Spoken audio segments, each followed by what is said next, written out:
Hello friends, स्वागत है आप सभी का हमारे YouTube चैनल पर। अगर चैनल पर नए हो तो चैनल को सब्सक्राइब ज़रूर करें और बेल आइकन को ज़रूर प्रेस करें ताकि हमारे नए वीडियोस के नोटिफिकेशंस आपको मिलते रहें। आज हम बात करेंगे केमिस्ट्री की बेसिक्स पर। तो केमिस्ट्री एक्चुअल में होती क्या है?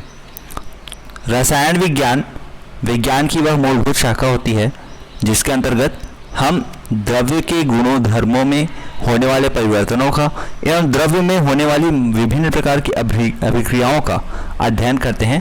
वह रसायन विज्ञान कहलाता है। सबसे पहला जो पार्ट है वह हम देखेंगे द्रव्य का रासायनिक विश्लेषण। तो प्रकृति में पाए जाने वाले अनगिनत पदार्थों को हम उनकी संरचना संगठन के आधार पर मुख्य रूप से दो भागों में बांट सकते हैं। एक तो होता है समांगी पदार्थ और दूसरा विषमांगी। समांगी पदार्थ वे होते हैं जिनका वितरण एक समान होता है, अर्थात उसके घुले हुए या मिश्रित पदार्थों को अलग अलग पहचानना मुश्किल होता है, जबकि विषमांगी पदार्थों में मिश्रित पदार्थ का वितरण एक समान नहीं पाया जाता। एग्जाम्पल, पानी में विलय नमक एक समांगी विलयन है।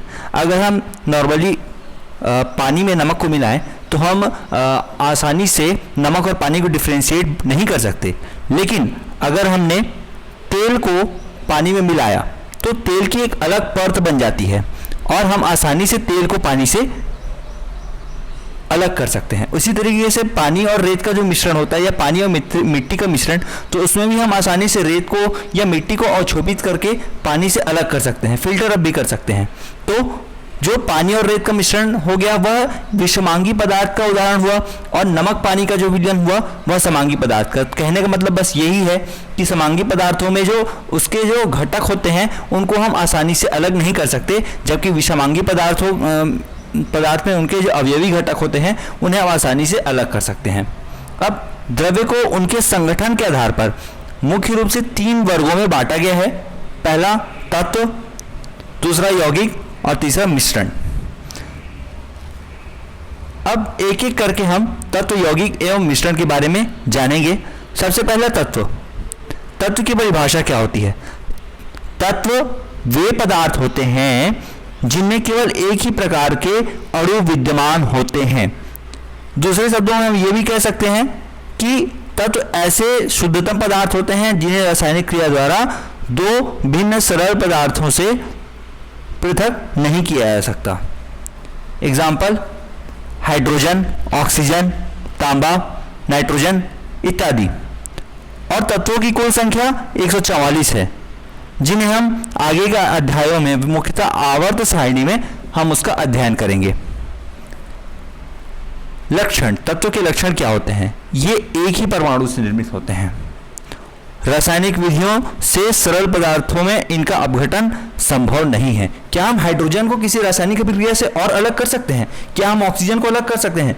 क्या हम हैलोजेंस को अलग कर सकते हैं? नहीं, क्योंकि ये तत्व हैं, इन्हें रासायनिक विधियों द्वारा अलग नहीं किया जा सकता। इन्हें आवर्त सारणी में प्रदर्शित किया जाता है। आवर्त सारणी हम आगे के लेक्चर्स में पढ़ेंगे, जिसमें हम विभिन्न प्रकार के तत्वों को उनके भौतिक एवं रासायनिक गुणों के आधार पर अलग अलग वर्गों में वर्गीकृत करेंगे। वर्गीकरण, तत्वों का वर्गीकरण।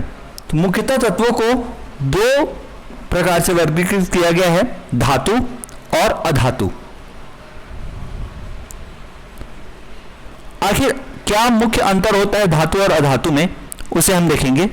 इनके गुणों को निम्नलिखित सारणी के माध्यम से प्रदर्शित किया जा सकता है। सबसे पहले हम धातु और अधातु के मध्य अंतर स्पष्ट करेंगे। सबसे पहला अवस्था। धातु जो होता है वो ठोस होता है। इसमें कुछ अपवाद भी हैं, जैसे लिथियम, गैलीनियम और मरकरी जो द्रव धातु होती है। अधातु की बात करें तो ये तीनों, ठोस, द्रव और गैस, तीनों अवस्थाओं में पाया जाता है। पारदर्शिता, धातु प्रायः अपारदर्शी होते हैं और अधातु ये पारदर्शी, पारभासी एवं अपारदर्शी तीनों प्रकार के हो सकते हैं। धातु जो होते हैं उनका घनत्व कम होता है, धातुओं का जो घनत्व होता है वो अधिक होता है, लेकिन जो क्षार धातु है जैसे लिथियम पोटेशियम और सोडियम, इनका घनत्व जो है अपेक्षाकृत कम होता है, और जो अधातु होते हैं उनका घनत्व अधिक होता है। धात्विक चमक, धात्विक चमक धातुओं में पाई जाती है लेकिन अधातुओं में नहीं पाई जाती, और पीटने पर धातु जो होते हैं वो ध्वनि उत्पन्न करते हैं लेकिन अधातुओं में ध्वनि उत्पन्न नहीं होती।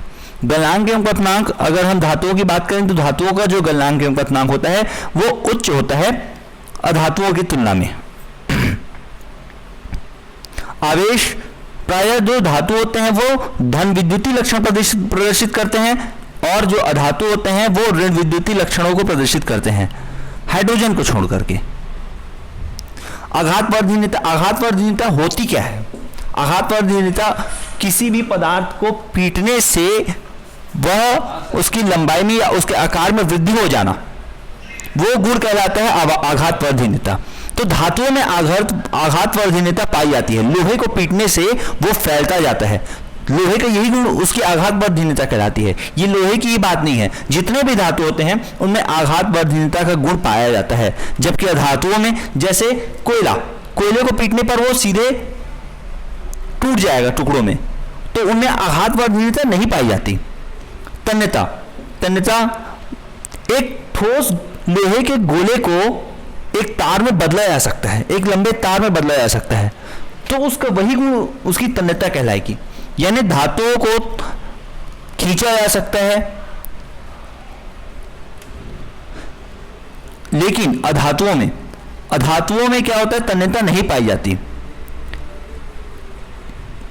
चालकता, विद्युत के अच्छे सुचालक होते हैं धातु, लेकिन अधातु ये कुचालक होते हैं। मिश्र धातु धातुओं से बनते हैं लेकिन अधातुओं से नहीं बनते। रासायनिक गुण, रासायनिक गुणों में हम पढ़ेंगे, ये महत्वपूर्ण है सबसे अधिक। ऑक्साइड की प्रकृति, जो धात्विक ऑक्साइड होते हैं वो अम्लीय प्रकृति के होते हैं, जबकि जो अधात्विक ऑक्साइड होते हैं वो क्षारीय या उदासीन प्रकृति के होते हैं। अम्लों से क्रिया करने पर जो धातु होते हैं वो हाइड्रोजन गैस बनाते हैं, लेकिन अम्लों से अधातु जब कोई क्रिया करे तो कोई प्रभाव नहीं पड़ता उसका। हाइड्रोजन से क्रिया, हाइड्रोजन से धातुओं की जो क्रिया होती है वो बहुत कठिनाई से होती है, जबकि अधातुओं में हाइड्रोजन से क्रिया जो है आसानी से हो जाती है। क्लोराइड्स, धात्विक क्लोराइड्स ठोस एवं जल द्वारा अपघटित नहीं होते, जबकि अधात्विक क्लोराइड जो होते हैं वो गैसीय एवं जल द्वारा अपघटनीय होते हैं। इसके बाद हम देखेंगे तत्वों के बाद यौगिक। यौगिक जो होता है उसकी परिभाषा हम देख लें तो एक से अधिक तत्वों के निश्चित अनुपात में मिलकर बनने वाले पदार्थों को हम यौगिक कहते हैं। यहाँ पर परिभाषा से ही स्पष्ट है कि जो तत्व होते हैं यौगिक में, जो तत्व होते हैं जो तत्व इन्वॉल्व होते हैं वो एक निश्चित अनुपात में ही मिलकर यौगिक का निर्माण करते हैं। जैसे एक उदाहरण द्वारा इसे मैं समझाने का प्रयास करूंगा। जल H2O, वाटर मॉलिक्यूल, इसमें जो हाइड्रोजन और ऑक्सीजन का जो अनुपात होता है वो 2:1 के अनुपात के बराबर होता है। उसी प्रकार से कार्बोहाइड्रेट्स में कार्बन, हाइड्रोजन और ऑक्सीजन का अनुपात 1:2:1 के सरल अनुपात में होता है। कहने का मतलब बस इतना ही है कि जल में ऑक्सीजन और हाइड्रोजन का एक निश्चित अनुपात, ऑक्सीजन और हाइड्रोजन तत्वों का एक निश्चित अनुपात मिलकर के यौगिक का निर्माण किया। उसी तरीके से कार्बन, हाइड्रोजन, ऑक्सीजन के एक निश्चित अनुपात से कार्बोहाइड्रेट्स का निर्माण हुआ। तो यौगिकों का निर्माण तत्वों के एक निश्चित अनुपात में संयोग करने से होता है। दूसरे शब्दों में हम ऐसे भी कह सकते हैं कि ऐसे पदार्थ जिन्हें 2 या अधिक सरल पदार्थों में अपघटित किया जा सके यौगिक कहलाता है। जैसे जल, जल को आसानी से हम अपघटित कर सकते हैं H+ और OH- में। उदाहरण, जल हो गया कार्बन डाइऑक्साइड, सल्फर डाइऑक्साइड, नमक इत्यादि इनके सरल उदाहरण हैं। यहां पर देख सकते हैं आप। उदाहरण के लिए 2 भाग जो हाइड्रोजन और 1 भाग ऑक्सीजन विद्युत स्फुलिंग पर जल बनाते हैं। लक्षण, यौगिकों के क्या लक्षण होते हैं? ये समांगी होते हैं तथा 2 या 2 से अधिक तत्वों से मिलकर बने होते हैं। यौगिक में भार की दृष्टि से तत्व एक निश्चित अनुपात में उपस्थित होता है और यौगिक के गुण अपने घटक तत्वों के गुणों से अलग होते हैं। यौगिक के घटक तत्वों को सरल भौतिक विधियों द्वारा पृथक नहीं किया जा सकता है। रासायनिक यौगिक निर्माण के दौरान ऊष्मा, प्रकाश या विद्युत के रूप में रासायनिक ऊर्जा उत्सर्जित या अवशोषित होती है। इसके बाद है मिश्रण। मिश्रण क्या होता है? दो या दो से अधिक पदार्थों को एक अनिश्चित क्रम या अनुपात में मिलाने पर बनने वाले पदार्थ को हम मिश्रण कहते हैं। बहुत से तत्वों किसी भी अनुपात में मिलाकर मिश्रण तैयार किया जा सकता है। मिश्रण को हम बहुत ही सामान्य उदाहरणों द्वारा समझ सकते हैं, जिनका उपयोग हम अपने दैनिक जीवन में भी करते हैं। जब हम चाय बनाते हैं तो हमारे पास चाय पत्ती या शक्कर का कोई एक निश्चित अनुपात नहीं होता। हम अंदाजे से ही चाय पत्ती और शक्कर को डाल करके चाय को या मिश्रण पानी में चाय पत्ती और शक्कर को डाल करके चाय नामक मिश्रण को हम तैयार करते हैं। हमारे पास वो अंदाजा नहीं होता कि हमने 2:1 में चाय पत्ती और शक्कर को डाला, 1:3 में चाय पत्ती और शक्कर को डाला। तो मिश्रण में जो अवयवी घटक होते हैं उनका कोई निश्चित अनुपात नहीं होता। एग्जाम्पल, नमक और पानी का विलयन। नमक और पानी के विलयन में भी हम नमक और पानी को एक निश्चित अनुपात में नहीं मिलाते। उनका जो संगठन होता है अनिश्चित हो सकता है, कुछ भी हो सकता है। हमारे वातावरण में, वायुमंडल में गैस जो होते हैं वो एक मिश्रण में के रूप में ही पाए जाते हैं, लेकिन उनका एक संगठन निश्चित होता है। तो ये हुए द्रव्य के 3 रूप: तत्व, यौगिक एवं मिश्रण। उम्मीद करता हूं आपको ये वीडियो पसंद आई होगी। Thank you.